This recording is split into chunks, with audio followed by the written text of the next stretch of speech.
സുഹായിലേട്ടാ ഒരു 350 പേർക്കുള്ള beef cutlet എങ്ങനെ ഉണ്ടാക്കാൻ നോക്കട്ടെ. ഇതാ ബോണസ് ആയിട്ടുള്ള നല്ല തൊണ്ടയിറച്ചി ബീഫ് എടുക്കുക. ആ ബീഫിലേക്ക് കുറച്ച് മല്ലിപ്പൊടി, കുറച്ച് മഞ്ഞൾപ്പൊടി എടുക്കുക, പാകത്തിന് ഉപ്പിടാം. ഒരു 9 വിസിൽ അടിച്ചെടുക്കട്ടോ.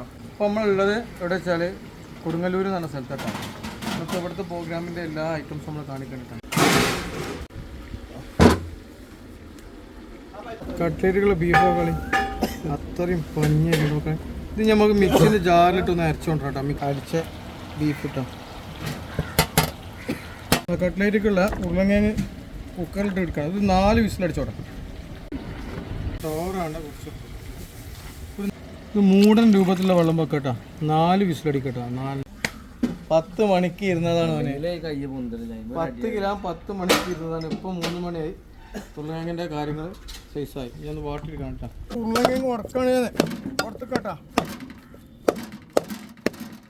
ശുദ്ധമായ വെളിച്ചെണ്ണ വെച്ചാൽ ഉള്ളി കേട്ടാ.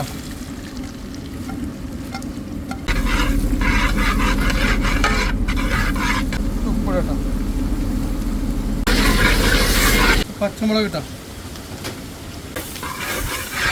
മഞ്ഞപ്പൊടി ഇട്ടാം. മല്ലിപ്പൊടി, ബീഫ് മസാല, കറിവേപ്പിൻ്റെ ഇല, വെളുത്തുള്ളി പേസ്റ്റ്, ഇഞ്ചി പേസ്റ്റ്, അരച്ച് വെച്ച ബീഫ് ഇട്ടാ. ബീഫ്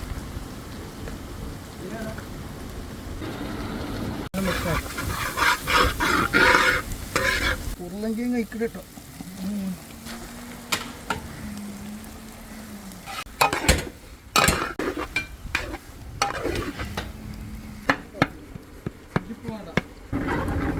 കോഴിമുട്ട കാർക്ക് പൊട്ടിച്ചിങ്ങനെ കാരട്ട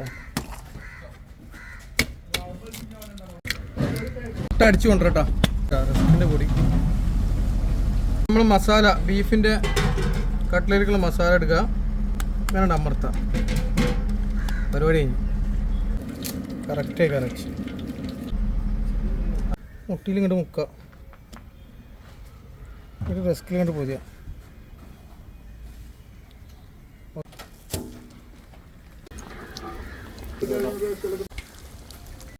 അപ്പോൾ നമ്മളെ കട്ട്ലേറ്റ് നല്ല ക്രിസ്പി കട്ട്ലേറ്റ് ആണ്. പക്ഷേ നോമ്പായതുകൊണ്ട് എന്താ പറയുക തിന്നാൻ പറ്റില്ല.